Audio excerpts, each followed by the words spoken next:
Okay, my take on Spencer Oliver's comments to Anthony Joshua. This was at the post-fight press conference.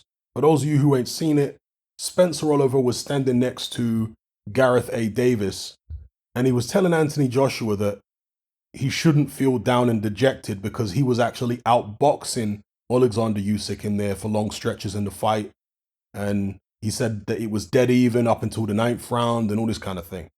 So Spencer Oliver is obviously coming under a lot of criticism for saying this to AJ. People are calling him a sycophant and all this kind of thing. Well, my take on it is this. What Spencer Oliver was saying was completely untrue. I mean, that should go without saying. Anthony Joshua was not outboxing Alexander Usyk at any point in the fight.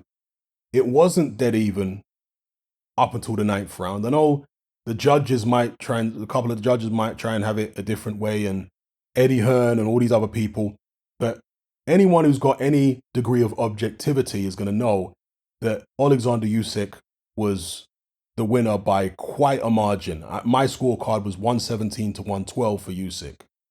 And I think one of the judges had it 116, 112. So I thought that this was on a points level similar to the first fight. I don't think AJ really won many rounds in there. So again, I completely disagree with what Spencer Oliver was telling him. But I think I understand why Spencer Oliver was saying what he was saying. Again, I could be wrong, but this is my interpretation of what he was doing. For those of you who don't know, Spencer Oliver has known Anthony Joshua personally for a very, very long time. Because Spencer Oliver, of course, was part of the Finchley gym, right? And I'm not sure if it's his dad or something that owns the gym, but he has some kind of association with that gym in Finchley, where AJ started his amateur career. So he was right there at the very beginning when AJ was boxing at Finchley, and he was in the ABAs, and then later when he was on Team GB and all this kind of stuff. So he's known AJ since the very, very start. He's seen his ups and downs. He's seen his trials and tribulations. And he actually has some degree of affection for the guy. When AJ had the meltdown in the ring, I think that Spencer Oliver was very concerned. As somebody who actually knows him personally, I think he was concerned to see AJ behaving like that because he was, I'm assuming, thinking that maybe AJ's got some mental health problems here. So by him saying what he said to AJ at the press conference, I remember AJ had broke down in tears at a press conference, post-fight press conference. And after seeing that, I think Spencer Oliver was concerned, and he felt like he needed to give AJ some reassuring words to build him back up because his confidence was absolutely on the floor and he was, breaking down mentally and all this kind of thing. And I think that's why I think Spencer Oliver was well-intentioned when he did what he did. But I don't think it was the right thing to do in terms of telling him lies, basically. I don't think that's the right thing to do. Encouraging him and building him up and being there for him, yes, but not by telling lies. That's not going to help. Because the problem for AJ in the fight, one of the problems, is that he wasn't aggressive enough still. And so a guy who needed to be more aggressive, instead of telling him, you need to be more aggressive, you're telling him instead, oh yeah, you were outboxing him. So there's no incentive. If AJ ends up believing what Spencer Oliver is telling him, there's no incentive for AJ if he finds himself in a similar situation against another opponent where he's getting outboxed. There's no incentive for him to actually apply pressure. Because everybody, including his mate Spencer Oliver, is telling him that he's outboxing the guy. I mean, it's the whole Robert McCracken syndrome all over again. So as much as it might have been coming from a good place, telling the guy lies, no. Sometimes, and this is the unfortunate thing about human beings, lying to them actually works better than telling them the truth.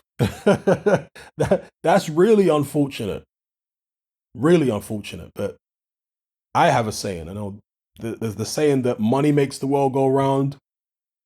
There's the other saying that love makes the world go round. I say both are incorrect. Lies make the world go round. That's actually what human society is really built upon, is a foundation of absolute whopping lies. And that's what keeps human society running is just pure lies. But with that unfortunate reality aside, in many instances, it's better to tell somebody the truth, even if you have to sugarcoat it a little bit. Or if you don't want to tell them the truth, at least don't give them lies. You know what I mean? Because if in a situation like this, the lie that Spencer Oliver told AJ is going to do more damage than telling him the truth. Yeah, or more damage than just not saying anything at all, just giving him words of reassurance. We're here for you. We're your friends. You've still achieved loads in your career. You can improve. You can do better. You can encourage a guy without just telling him flat out lies. Lies which will just make him repeat the same mistakes in the future. You see? So just a brief video. That's my take on it. Of course, what Spencer Oliver said was ridiculous. But I don't think he was necessarily being sycophantic. I just think he was worried about AJ's mental state after the meltdown in the ring, after him crying. Because AJ's not an emotional character. So when you see someone who's normally unemotional break down and cry, that must have been very significant. That must have been very alarming for Spencer Oliver, who knows the guy. And he's like, wow, this guy is very unemotional. And here he's like breaking down, crying in public. That's not the AJ we know. There's something seriously wrong here. You see what I'm saying? So it would have been very alarming for him to see that. And I think that's where it was all coming from. So I get why he did it, but it was still, in my view, the wrong thing to do. Let me know what you guys think in the comments below.